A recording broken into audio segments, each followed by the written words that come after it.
Assalamualaikum warahmatullahi wabarakatuh. Alhamdulillah wassalatu wassalamu ala Rasulillah Sayyidina Muhammad ibn Abdillah wa ala alihi wa sahbihi wa mawala. Amma ba'd. Para pemirsa, para pendengar sekalian, kita telah memasuki bulan suci Ramadan.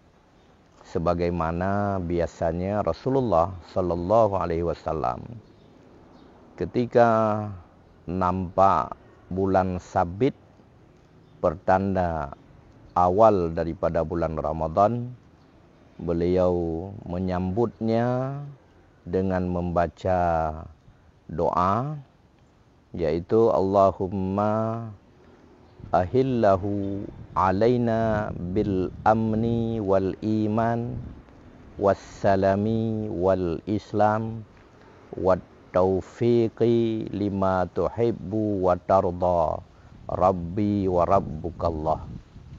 Doa tersebut sekaligus adalah meminta kepada Allah supaya Allah menjadikan bulan Ramadan sebagai bulan yang mendatangkan keamanan, amni, juga keimanan, memberikan kesejahteraan dan juga keislaman, memberikan petunjuk bagi sesuatu yang Allah sukai dan juga Allah ridha.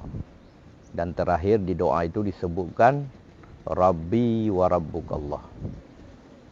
Tuhanku dan Tuhanmu adalah Allah.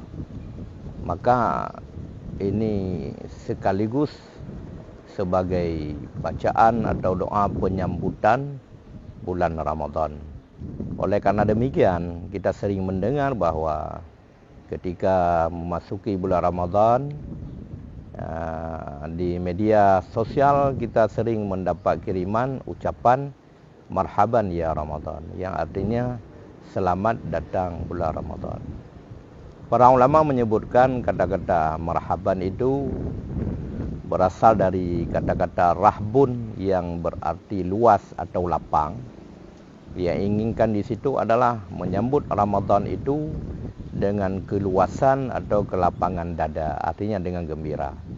Dan juga marhaban itu berasal dari kata marhab yang artinya stasiun, tempat berhentinya kenderaan, seperti kereta api, dan bisa juga diartikan marhab itu tempat memperbaikinya kenderaan. Maka dengan demikian marhaban bisa bermakna bahwa di dalam Ramadan kita bisa memperbaiki diri kita. Sehingga kalau kita gabung marhaban ya Ramadan, bisa berarti kita menyambut Ramadan dengan senang sukacita, dengan lapang dada, karena itu adalah bulan istimewa yang disediakan oleh Allah dengan berbagai macam kelebihannya, dan juga berarti kita dengan sungguh-sungguh akan memperbaiki diri kita dalam bulan tersebut. Maka kami mengajak para pemirsa dan pendengar sekalian untuk senantiasa memanfaatkan setiap detik daripada Ramadan ini dengan kebaikan-kebaikan, sehingga di akhirnya kita bisa meraih yang namanya orang-orang yang bertakwa. Demikian, hasbunallah wa ni'mal wakil, ni'mal maula wa ni'man nasir, wahdina ila siratim mustaqim. Wassalamualaikum warahmatullahi wabarakatuh.